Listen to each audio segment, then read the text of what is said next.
Hello everyone! So ngayon tuturuan ko kayo kung paano mag-download ng external version natin or itong loader version natin, no?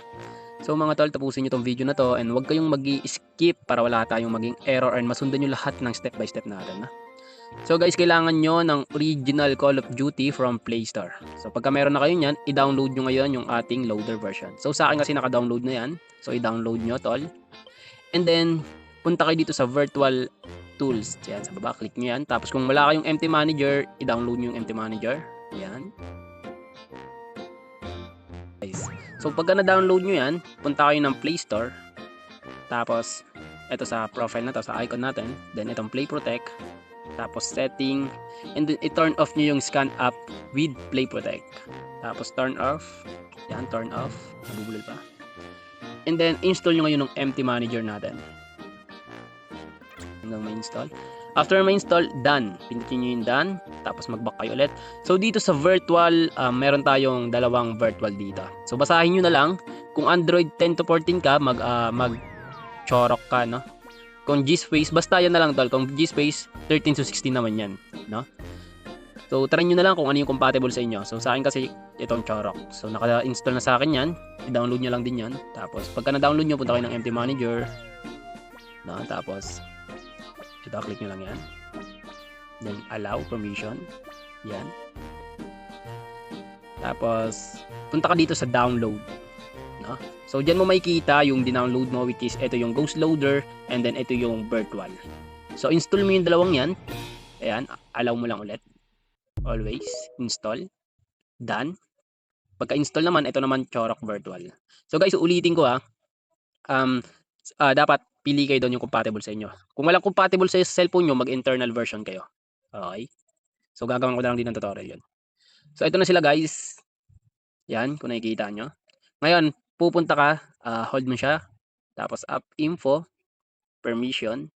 Yan. I-allow mo lang yung file. Yan. Tapos microphone. Yan.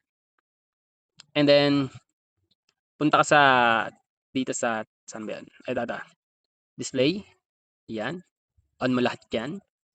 Alright. Yan. So, pagka na-on mo lahat yan, open mo na ngayon yung Chorok Virtual. I mean, yung virtual na gagamitin natin. Yan. Allow mo. Allow. Pagkatapos nyan, ilagay mo lang yung Call of Duty, tapos yung Ghost Loader, which is yung dinownload mo. Tapos i-clone mo sila. After nyan, open mo yung Ghost Loader mo.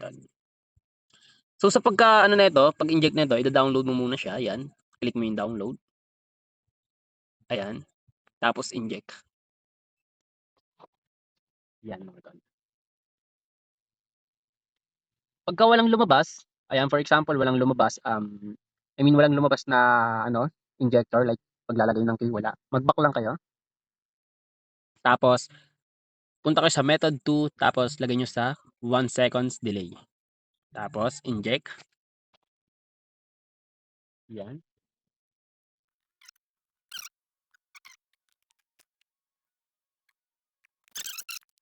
Set. Tapos mag-back kayo. Wait. Yan. Tapos lagay nyo ulit sa no delay. Tapos method 1. Tapos inject.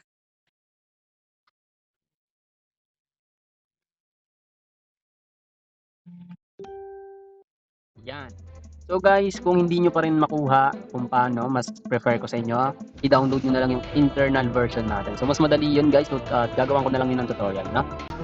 So sa paglagay naman ng key, i-copy nyo lang yung key nyo, then paste, tapos login.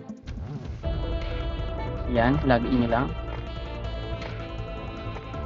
Pagka ganyan na walang lumalabas, mag-reopen lang kayo ulit, mag-quit kayo.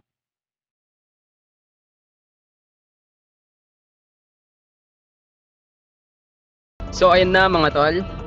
So nandiyan na yan. Aralin nyo na lang yung injector natin. So pagka i-close nyo, ayan, close nyo lang. Tapos kung papalabasin nyo, itap nyo lang to, itong nasa gitna na to. Itong nasa taas. Tap nyo lang ulit yan, then lalabas. So kung hindi nyo mapagana, mahirap siya paganahin sa cellphone nyo, suggest ko na mag-internal version na lang kayo. Kasi mas madali yung internal version, hindi na kailangan ng virtual and hindi na kailangan ng kung ano-anong i-on, okay? So mas prefer yung virtual yung internal version kesa dito sa loader. So sana nag-get yung tutorial natin. Pa-like and subscribe.